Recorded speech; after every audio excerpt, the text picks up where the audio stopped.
German marching boots, or Marschstiefel. Such boots are often called jackboots and strongly associated with German soldiers during World War II, though they have a long and sprawling history across Europe. The jackboot name originated during the 17th century. The first named jackboots were likely these tall leather boots, which often had wings designed to protect a rider's legs against sword blows. The French word jacque originally referred to a coat of mail. Today, jackboots are less common. Their strongest association remains the German army during World War I and World War II, and Soviet and Soviet bloc armies, which used them in combat throughout the Cold War, and still use them today with modern dress uniforms. Due to the strong association with fascist armies using the boots, the boot and term jackboot, or jackboot thug, has a strong association with fascism. The German army began using the jackboot in the millions during World War I, but not every soldier was issued a jackboot, as they have advantages and disadvantages. German World War I stormtroopers, for example, used lace boots, as did Austro-Hungarian mountain troops.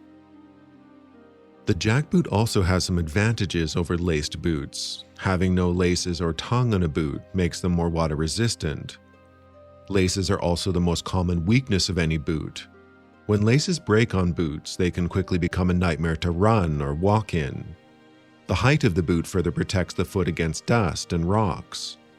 Taking off a jackboot or putting one on can be much quicker than having to deal with laces. Obviously, as jackboots are far less common than lace-up boots, there are definitely some downsides.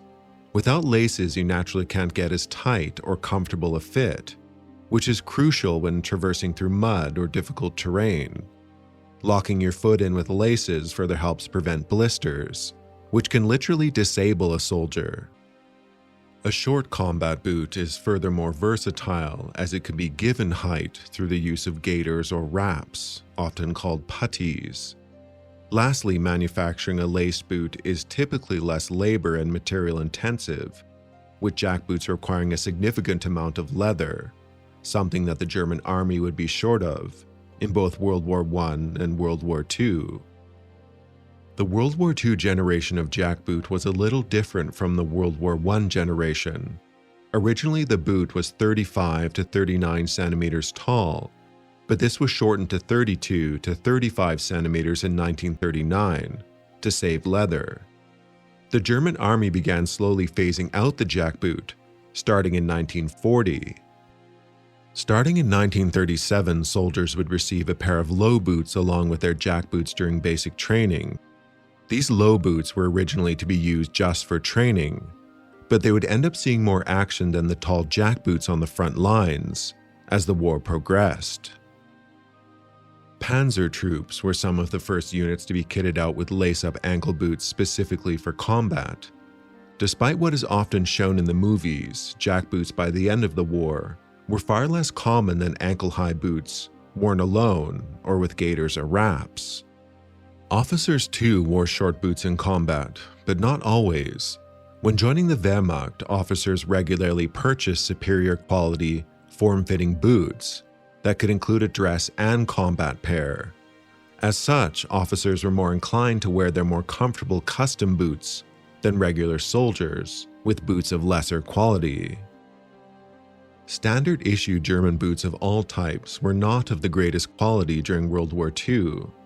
Germany was always short of rubber during the war, and almost all boots had soles and heels made of leather. Some troops, like the Fallschirmjäger, did receive boots with rubber soles, but this was mostly an exception. Leather soles can be slippery, less durable, and less comfortable until broken in. The German army did add hobnails. Between 35 and 45 steel hobnails were typically hammered into the main part of the leather sole.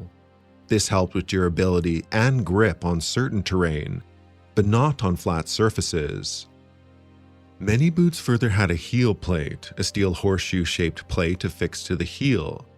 This helped make that traditional heel click noise done when a soldier comes to attention.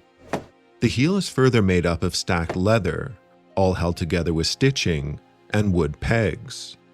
Wooden pegs work well on leather soles as they wear down at the same rate as the leather, and the wood swells when it gets wet, helping it to grip the leather. Some German forces received their own distinct boots. The Afrika Korps were issued boots that were part leather and part linen. At first, these boots were knee-high boots, then they were cut down, often in the field, to make ankle boots. Where Germany particularly dropped the ball in boot design was on the Eastern Front.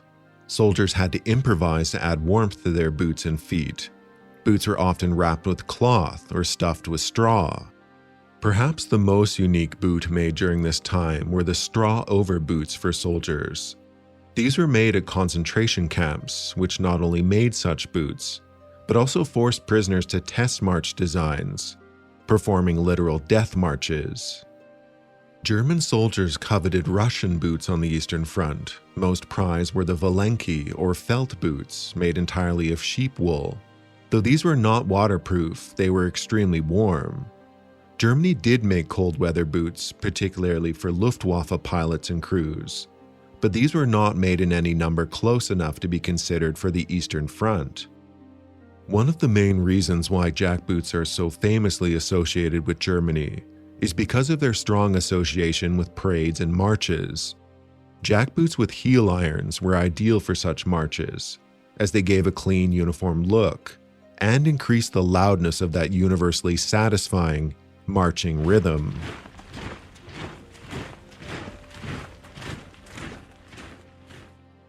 During the war, jackboots were available to troops on parade or during ceremony up until the very last days, either from stocks of old World War I boots or from those manufactured early in the war. However, boots were less uniform than we might imagine when picturing the German army. These boots were manufactured throughout Germany. Many were recycled or made from recycled leather, and many were of lesser quality depending on resources available. One factory might have access to thick leather, and another might not, having to stitch thin leather together to make the upper portion of the boot, for example. Boots were further frequently not dyed at a factory. Troops often had to dye their own boots black with polish once they received them. Troops having to dye their own boots also meant they were responsible for waterproofing them, as the waxy polish waterproofed as well as dyed. The German army did at least one thing right and avoided, for the most part, forcing any soldier to wear ersatz leather or pressed-off leather. This is one of the oldest forms of artificial leather, formed from paper pulp and resin. Germany had significant leather shortages during the war and would make things such as holsters, belts, visors, and the like out of such material, but avoided using it for boots, as the material performed terribly when wet and breaks down easily.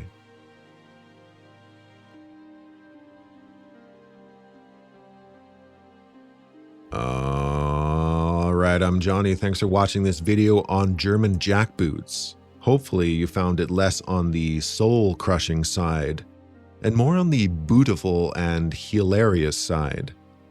Anyway, do take care and have a nice rest of your day.